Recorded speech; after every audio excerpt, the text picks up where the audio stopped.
Hello, and welcome to MilMac Musings, where Allison Miller and Gerard MacLellan reveal the intersection between God and science for living wholeheartedly.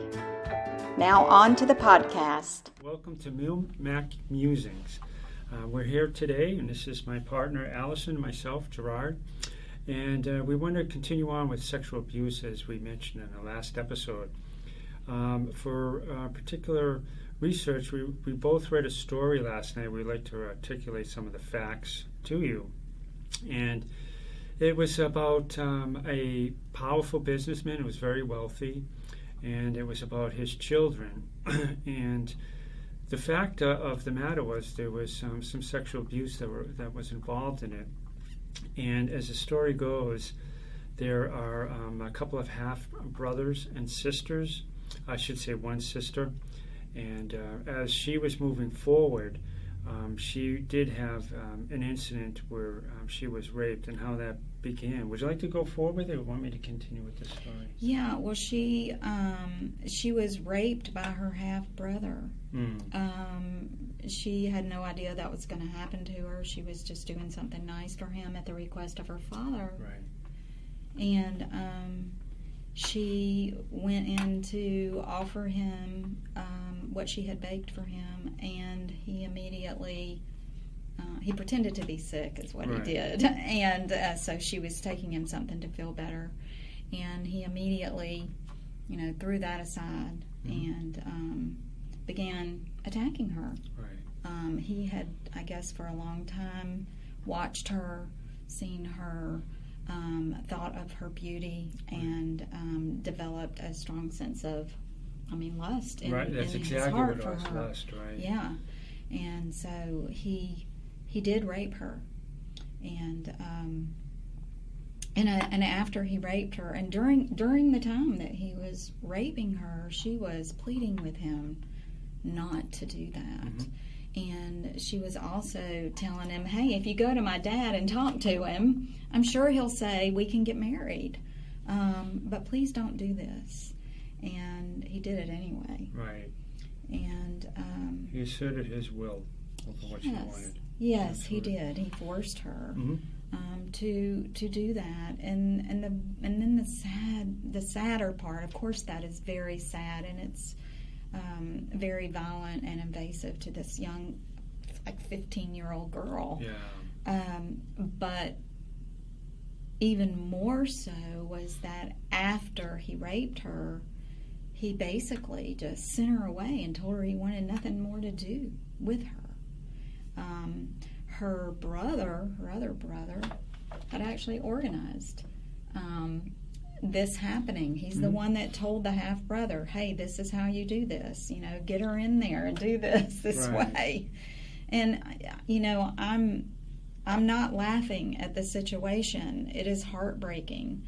It's just, to me, it's very prevalent of what goes on in our culture quite often. That's the truth, but the thing is, as you hear it and listen to it, it's shocking. Yeah. So sometimes I do that. I laugh in it like a nervous, shocking way. Like, Yeah. are you really? Yeah. Yeah. So, but do you want to continue on? Or do you want to? You can interject Okay. anytime. Yeah. Well, one of the other things too was that he, as you mentioned, right after it happened, there was a hatred that came into his heart. Yes. And he sent her away directly. And she was pleading with him, saying, if you do this is even going to be worse than the rape that had just taken place. Mm-hmm. And he didn't care. And that's the sad part about abusers or sexual people who perpetrate the sexual abuse on others and their self-will on others. It's just an overwhelming...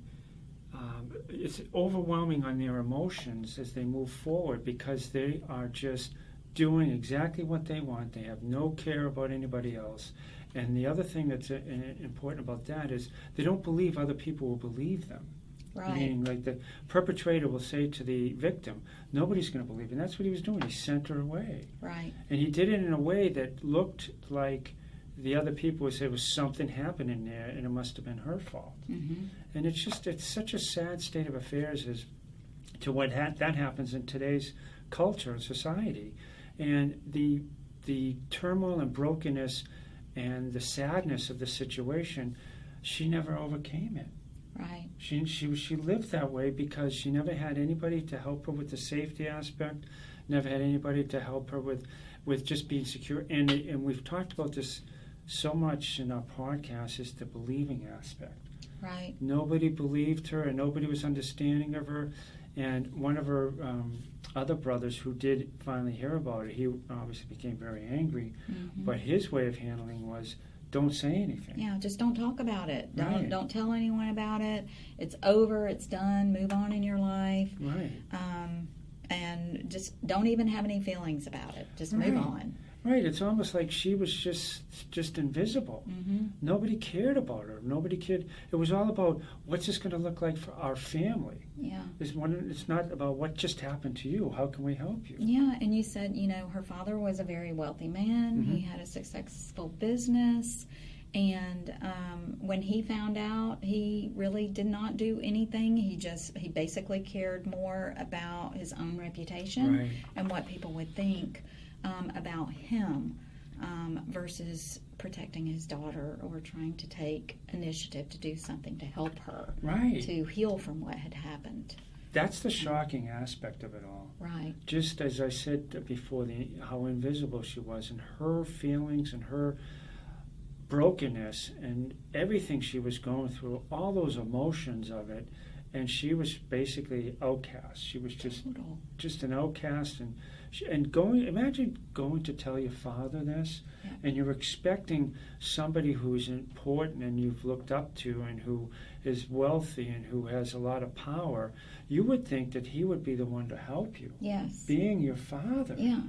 But it didn't happen. And Right. It was the saddest part of the story. And again, one of the things that we need to focus on are the emotions of what she was going through. The story itself had an overview Mm-hmm. of the entire family structure, but it really, you have to dive deep into what she was going through in every step Right. of the way. Right. She was also wrestling with the fact that because nobody believed her, because nobody had come to her aid, because Mm-hmm. they were telling her to move on, that there would be no consequences at all Right. for this young man who raped her. And that's a really hard thing to deal with when you have gone through something like that, to feel that you are all alone. And that nobody cares. Right. You basically become an outcast. Mm-hmm. That's how you feel. You feel lonely, you feel like an outcast, and you feel like there's no hope Exactly. for your future. I was just thinking the same thing. No hope, and there wasn't any hope for her Yeah, because there wasn't anybody there to help her right. through that. And so, we're bringing this story together. We'll go into it a little deeper, but just so you can understand that is very real. Yeah. And as you're going through it, and some of the people who have gone through it, the perpetrator says again, nobody's going to believe you. They're only going to believe me. And one example. Within one of the other things we were reading was about the people who, for example, the perpetrator would say, I know if you're going to tell somebody. Right. So they're making all of these conditions on the person, and they're just going deeper into abuse. Yeah. And not only did they do the sexual abuse, now they're doing the verbal abuse of it all. Right. And, that creates more confusion. And fear. That's great. That's so true. The fear is just so great. Yeah. And, I just feel that from a perspective of counseling, we have to be the active listeners who believe the stories Yes. that they tell. Yes. And a lot of people in the church don't do it. We were just talking about a story where someone in a church didn't believe that person. Right. But the counselor was really understood the other person and then went to them and then took them in for counseling, Mm-hmm. which is a great thing because that really helps the person understand that somebody's there who believes me. Validated what happened to her. Right. And that's the glimmer of hope you need as you move Right. forward with Right. what you're dealing with. Mm-hmm. And some of the other issues that were part of that story is that she had moved in with one of her half-brothers, Mm-hmm. and he didn't like what happened to the other brother, but her feelings were set aside because of the family dynamic. What's it going to do to our families? We've mentioned before. Ultimately, there was some acts of violence there, but again, it never helped that that particular person. When you think about the family dynamic of it, and her going to her father not doing anything, that was supposed to be a safe place for her. Right. And it actually ended up being a very dangerous place for her. Yep. And so, as a part of the whole process, her voice was silenced because she couldn't talk about it. She couldn't express anything about it and was supposed to move on. And so she felt very helpless. She felt helpless during the moment of what was happening to her, and then she felt very helpless after what happened because of the sequence of events that took place that nobody wanted to come to her aid and be there for her. It just didn't matter what she wanted. Right, and that's the sadness and the brokenheartedness, and it's just, it plays in your heart. And this type of story happens over and over again in different varying ways. But when you're going through it, we want you to know that we're here for you, and we, understand from a perspective of active listening. And Allison has some things that she has shared, and when you're a part of a situation where you're confused, your emotions are just all over the place, you're not sure who to trust, you're not sure what happened, and even sometimes you may feel that nobody's ever going to believe you, or did that really happen, like we were talking yesterday? Right, did start that really to question happen? yourself. Right, and then one of the other things that really kind of played through the story as well was the fact that, well, it was something that was added a bit later, but it was something where you may have gone through it, but you haven't dealt with it. But if somebody else goes through it, you get angry for what they've gone through. Right. So we say this because the healing has to take place within you. Yeah. And we're here to help you understand that. And, one of the other things that we'd like to kind of bring into this would be this story actually is a biblical story. And it's a story about, is it Tamar? Is that how you pronounce it? Tamar. Tamar, excuse me. Do you want to continue? David's daughter. Yeah. David's daughter. And Tamar was his daughter, and Amnon was his stepson. They had the same father but different mother. And it was actually Amnon who did that to her. So this is a story that's written in the Bible, and is an example of what we see of abuse through the Bible and through God's Word. Right. And we understand through this that God hates this, that it's evil. But He put it in there for a reason. Yes. And I go ahead. For us to connect to. Absolutely. For us to understand that, there are things that happen to us in our lives, but that He knows that, He sees that, and, if we think about on a longer term, and I don't really know if you want to go there yet, but just to think about Jesus as our Savior and Redeemer, He understands our pain. He does. He took all of that pain on Himself at His crucifixion, not to mention all the pain that He went through prior. Right. And I think we talked a little bit about that absolutely. Yesterday. But just to when you read a story in the Bible like that, and if something has happened to you like that, you connect with that. Right. And you're like, wow, God wrote about this in the Bible. We've got this to refer to see Him, to understand Him. And so it helps us understand that we are known by Him. Right. And one quick note, too, if you understand in the Bible at that particular time of King David, they were under the law. And one of the things about the law at that time was if the person who performed that act was caught, they were supposed to be put to death. Right. So not only was he not put to death, King David, at the time, their father, just let it go. Yeah. And there was no ramifications for the act of what happened. So there's so many people who are broken, who don't understand truly who God is. And what I mean by that is how God actually sees things. And in the brokenness within ourselves, we can make terrible decisions. Right. And we could see what happened there. And again, we brought that out into this story because we keep bringing up the fact that it's Jesus who helps us get through things, and it's so true. But as we just mentioned a minute ago, when we see a story written in the Bible that is from God, that is just ordained by Him to show us that He sees all, like you were saying, and His heart is with us. And I think that's so important because it's a long journey. If you're the person that's gone through this, or you're the caregiver that's helping the person get through this, for them to come to really understand that He's with you every second of your journey. And it's not easy. I don't know if you want to go into a little bit about some of the things about how difficult it is to speak about it. Yeah, I think it is. It is. I mean, but it's part of the healing journey. You know, when you first try to tell your story, I mean, you've been so silenced and you've been told that it's not true, possibly, or that it's a bunch of lies. And so it's really hard to really begin to express something when you've been so silenced about it.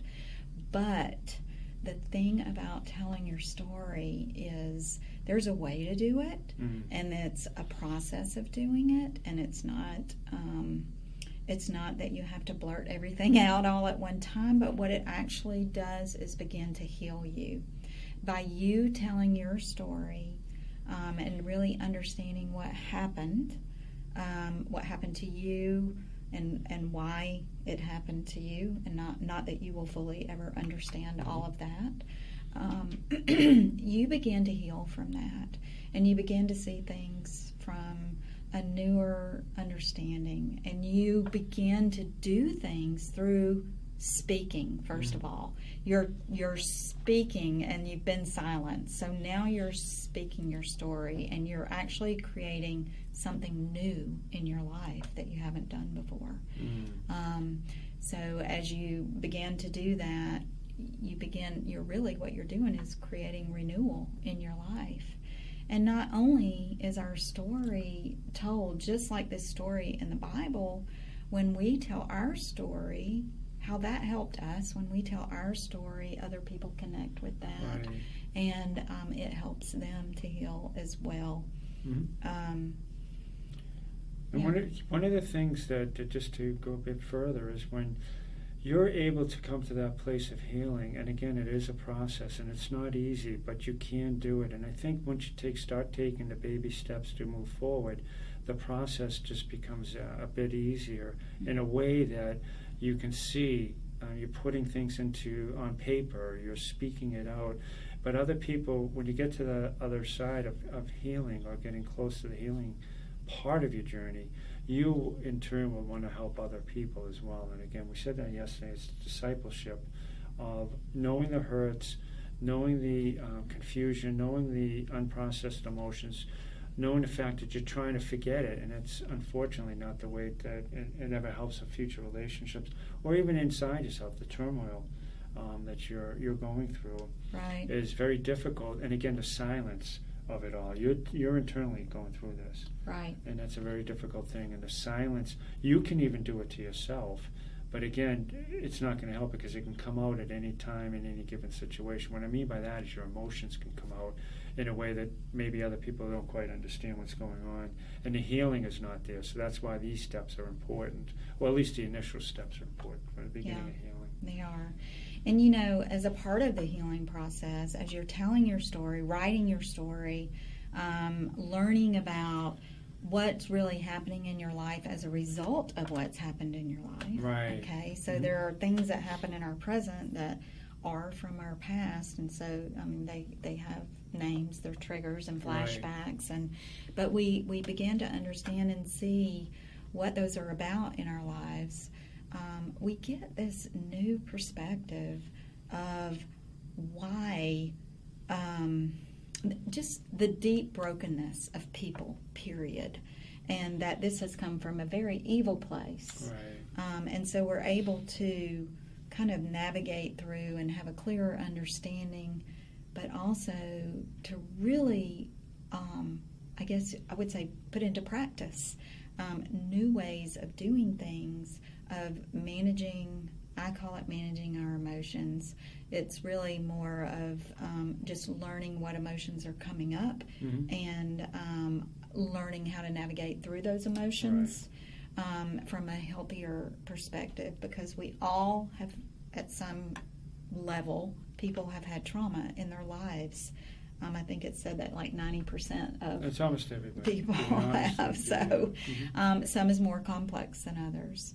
But can you imagine, I mean, this story of Tamar, if this has happened to her over and over and over again throughout her life, and it may not be exactly the same, but the abuse, whether it's sexual, whether it's verbal, whether it's emotional, spiritual, whatever. Now, this woman now lives with extreme complex trauma. And the way that she makes decisions in her life, and the way that she feels about herself, the way that she views herself, the way she views God, other relationships, you know, it's distorted. And so to go through what we were talking about, learning to tell your story and help to navigate through those emotions is so powerful for you. I'm telling you, it is. I mean, you don't even realize how strong you are to be able to do this. It takes great strength. It does. And then people who do that, you know, just how can I say it? I guess it would be just the ability to see the strength of people who do that. Right. And to do that, you really are, we would consider heroes. Yeah. That do that to help yourself. Yes. Because, again, I just want to interject here that there is intelligent evil out there. And these are acts that are perpetrated by people who are evil. Yeah. And when I say that with evil, there's intelligent evil behind that. There's a spiritual realm behind that. And that's important, because as you're bringing this out into the light, that's what helps, because the light comes in. And Jesus is the light. And he works through us. But the light, once you bring it to the light, it's such a great relief, and it's really a beginning process that evil has nothing. They run away from it because it's out. And so the turmoil and everything you're going through, when you keep it inside, is coming out. And again, it's a process, but it's the light at the end of the tunnel. Truly the light. No pun intended. I love gardening, and so I think about plants, okay? And if you put a plant in a dark room, I mean, plants need light to grow. So if you put a plant in a dark room and never take care of it, it's not going to grow. But when the light comes in and you begin to nurture your plant and you begin to fertilize, if you will, which is what we're doing as we go through these processes, then you begin to grow and you begin to see how, as the light comes in, the darkness moves away, because darkness cannot exist with light. That is so true. I love the analogy too about the plant or flowers, or whether we're in a dark room. And again, without light, there's really just no hope. Right. And once you get those unprocessed emotions coming about, and again, it's not easy, and nobody's saying it's easy at all. But I just want to have a quote here from Dr. Diane's book there, On the Threshold of Hope, Opening a Door to Healing for Survivors. Let your God-given voice join the voices of those who know the experience of oppression, violence, and abuse. It is a frightening step, I know, but as you take it, God will meet you there. He is the Redeemer, and He will bring you out. So true. It is. And again, we want to bring the biblical aspect in here, and I think we're trying to project that from that story, and it really is a story that's truly written in the Bible, which is the truth. It's the absolute truth. Right. And as you're, our excitement for you as a person who is viewing us, to hopefully, if you can, start to initiate what we're talking about, start to open up, start to even journal it, to write it down. And again, it gets outside. And I'm just going to take a quick, from my perspective, there was an incredible book that I read not too long ago, a number of years ago. And the name of the book, I believe, is Desperate for Love, is it? Yes. And it's written by this incredible author, Allison. And so I was, it was a journey, part of a journey that we have talked about a number of times, that truly helped me to get the inside, what was bottled up inside, out. I mean, I couldn't put it down. So again, what I did was I started to write my story, and the relief of what happened from all the adverse childhood experiences and everything from the defense mechanisms built from a child's perspective to the relationships they had as an adult and moving forward and learning. But when I read that book, I opened up and did that. So I'm talking about journaling, putting down my thoughts, seeing how my life played out. And again, we've always said this, there's no guilt or condemnation or blaming somebody. It's about just putting it down and seeing the steps you've gone forward, and then you can see why this may have happened or the unprocessed emotions that were part of it.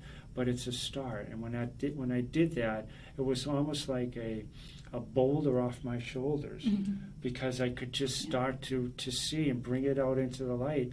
And again, from a biblical perspective, which we feel is a very important part of the journey with the counseling and the ministry here, is to the fact that Jesus is the one who comes in and heals you and comes right alongside the journey, and he's right with you. And again, he'll meet you exactly where you are. Yeah, he does. Thank you for mentioning my book, and that is the reason that I wrote it, was so that other people could connect and understand that, number one, there is hope no matter what you've been through. There's hope, and it's through Christ, and then there is a process of healing, and he is our great God, and he is our Redeemer, and he is the one that comes into our hearts and lives and gives us the strength and the wherewithal to be able to take the steps that we need to take to do this. And it is a strength that you have through him. And I can tell you right now, I never could have done it without that. But I'm glad that I did, because it has touched many people's lives. And like Gerard shared, just opening up things in him that he had never shared before. Right, exactly. Never with anyone. Right. And so it allowed me to be vulnerable. Yeah. And once I was vulnerable, I can tell the world about what happened because it's out. And I want to help other people. I want to have the Me Too aspect. What I mean by that is, if somebody hears my story, they're going to say, some people may say, oh my gosh, me too. Yes. And that's what it's all about. Yeah. And one thing I want to mention too, we spoke about this yesterday, was the fact of how frightened you were to begin the process of the book and to write it down. Yeah. To put your thoughts out there. Do you want to elaborate a bit on that? It was just very scary. I mean, when you're not believed already, and when you have no idea how people are going to respond to what you've written, it's a scary thing to do that, and you don't know what people are going to think or what people are going to say, and it has to come, I think you have to get to that place where, for me, it was important for me not to really even care what somebody else thought. I mean, there was a journey of hardship in that. There were battles with that. There were people that came against me and did not like that I was doing it. But I knew that it was the truth. I knew what had happened to me.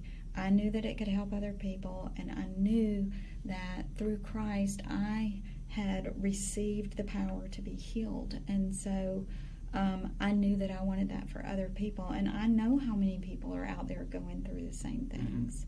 And so it is scary. I don't want to tell you it's not.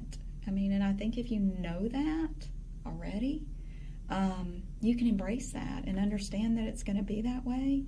But I just want you to know that God is with you, and he will lead you.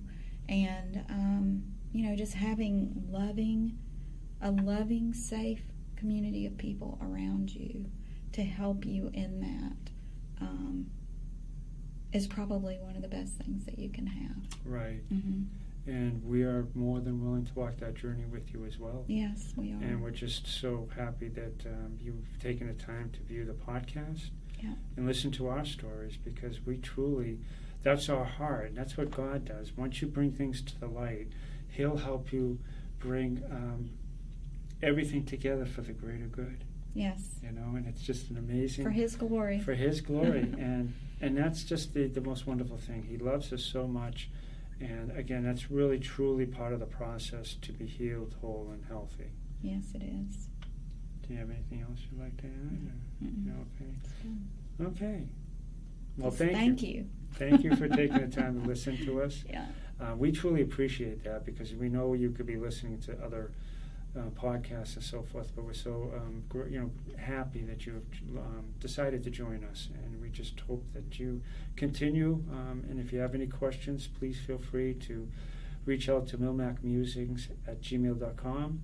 And if you have any other thoughts about any other type of questions you have, or shows that you'd like us to do, or information you'd like us to expound on, we certainly would be more than willing to do that. So we thank you again, and we just want to say thank you, and have a wonderfully blessed day, and we'll see you on the other side. God bless you.